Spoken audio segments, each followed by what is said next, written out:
విశ్వశక్తి universal energy గురించిన సమాచారాన్ని తెలుసుకుందాం. విశ్వశక్తి ఈ లోకమంతా వ్యాపించి ఉంది.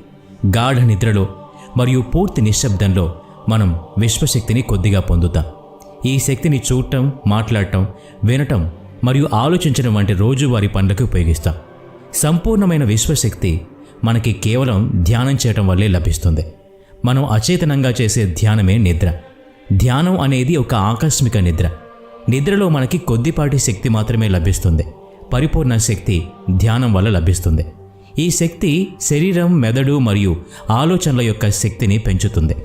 ఈ శక్తి మనలోని సిక్స్త్ సెన్స్ను కూడా వెలికితీయడమే కాక అనేక ప్రయోజనాల్ని కూడా కలిగిస్తుంది. ధ్యానం చేయాలంటే శరీరంలోని అన్ని కదలికల్ని ఆపాల్సి ఉంటుంది. అనగా శరీరాన్ని కదిలించటం, చూడటం, మాట్లాడటం మరియు ఆలోచించడం వంటి వాటిని మానేయాలి. మీరు ధ్యానం చేయడానికి ఏ విధంగానైనా కూర్చోవచ్చు. కేవలం కదలకుండా మరియు రిలాక్స్డ్గా కూర్చోవాలి అంతే.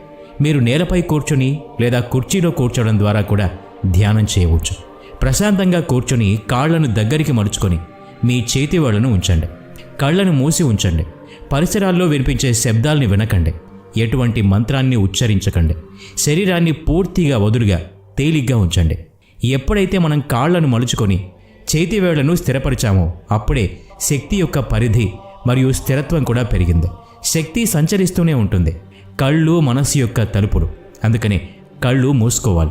మనస్సు ఆలోచనల సమాహారం. మన మనస్సులో అనేక ఆలోచనలు ఉద్భవిస్తూనే ఉంటాయి. ఆలోచనలు వచ్చినప్పుడు తెలిసి తెలియని ప్రశ్నలు మన మనస్సులో తలెత్తుతాయి. మనస్సు మరియు ఆలోచనని అధిగమించడానికి మనం మన శ్వాసపై దృష్టిని కేంద్రీకరించాలి. మనసులో తలెత్తే ఆలోచనలను మరియు ప్రశ్నల్ని పట్టించుకోవద్దు. ఆలోచనని వదిలేసి మీరు కేవలం శ్వాసపైనే మీ దృష్టిని నిలపండి.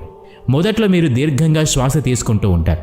కొద్దిసేపటి తర్వాత శ్వాస యొక్క పరిధి తగ్గుతుంది. శ్వాస తేలిగ్గా మరియు చిన్నగా మారుతుంది. చివరికి శ్వాస చాలా చిన్నగా మారిపోయి ఒక చిన్న మెరుపు రూపంలోకి మారుతుంది. ఈ స్థితిలో విశ్వశక్తి మనకి లభిస్తుంది. మనం ఎంత ధ్యానం చేస్తామో అంత విశ్వశక్తి మనకి లభిస్తుంది.